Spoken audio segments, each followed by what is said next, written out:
एक लड़का गुरुजी के पास गया और उनसे कहा, गुरुजी, मैं बहुत गरीब हूँ, मैं अपने माँ बाप को आराम भरी जिंदगी देना चाहता हूँ, मुझे कुछ ऐसा दे दो जिससे मैं अमीर बन जाऊं। तो गुरुजी ने उस लड़के को एक ऐसी जगह को ले गए जहां पर छोटे छोटे पत्थर पड़े हुए थे। गुरुजी ने कहा, इन पत्थरों में से एक पत्थर ऐसा है जो किसी भी लोहे की चीज को सोने में बदल सकता है, लेकिन तुम्हें उस पत्थर को ढूंढना पड़ेगा। लड़के ने कहा कि इस पत्थर की पहचान कैसे होगी? तो गुरुजी ने कहा, वो पत्थर गर्म होगा और बाकी सब पत्थर ठंडे होंगे। लड़का अपने काम में लग गया। वह पत्थर को चेक कर रहा था और चेक करे हुए पत्थर को सामने एक नदी थी तो उस नदी में फेंक रहा था। पत्थर को चेक कर रहा था और नदी में फेंक रहा था। 5 घंटे बीत चुके थे। वह लड़का पत्थर उठा रहा था, चेक कर रहा था, फिर नदी में फेंक रहा था। लगभग 1 महीना गुजरने के बाद उस लड़के के हाथ में वह पत्थर आया, लेकिन पत्थर को उठकर नदी में फेंकने की जो उसकी आदत बन चुकी थी, उसने उस पत्थर को भी नदी में फेंक दिया और वह पत्थर फिर से नदी में जाकर उन दूसरे पत्थरों से मिल गया। निष्कर्ष, हमें हर दिन को इंपॉर्टेंस देना चाहिए।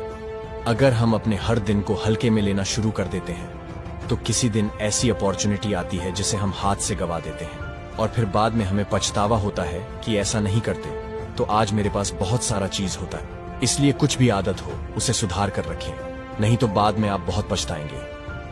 कहा जाता है कि कमान से निकला हुआ तीर और बंदूक से निकली हुई गोली और मुंह से निकला हुआ लफ्ज कभी वापस नहीं आते। कुछ ऐसा ही हुआ 1825 में। जब निकोलस रशिया का राजा बना तब वहां कई दंगे हो रहे थे, तो राजा ने दंगे खड्डे करने वाले मुखिया को ही फांसी देने का हुक्म दिया।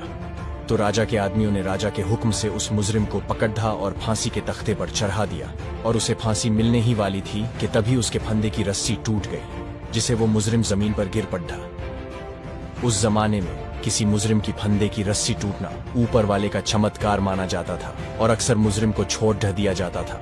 इसीलिए राजा के आदमी फौरन राजा के पास गए और पूरी बात बताई और फिर राजा उसे छोड़ देने ही वाला था, तभी एक एडवाइजर ने उन सिपाहियों से पूछा, मुजरिम जमीन में गिरने के बाद कुछ बोला था क्या? तब सिपाहियों ने कहा, हाँ, वो बोल रहा था कि राजा एक ढंग की रस्सी नहीं बनवा सकता, राज्य क्या खाक चलाएगा। और उसी वक्त राजा ने उसको सबके सामने मार दिया। निष्कर्ष, अगर रस्सी टूटने पर उसने अपना मुंह बंद रखा होता तो उस पर यह नौबत ही नहीं आती। और इसलिए कहा जाता है, कमान से निकला हुआ तीर और बंदूक से निकली हुई गोली और मुंह से निकला हुआ लफ्ज कभी वापस नहीं आते।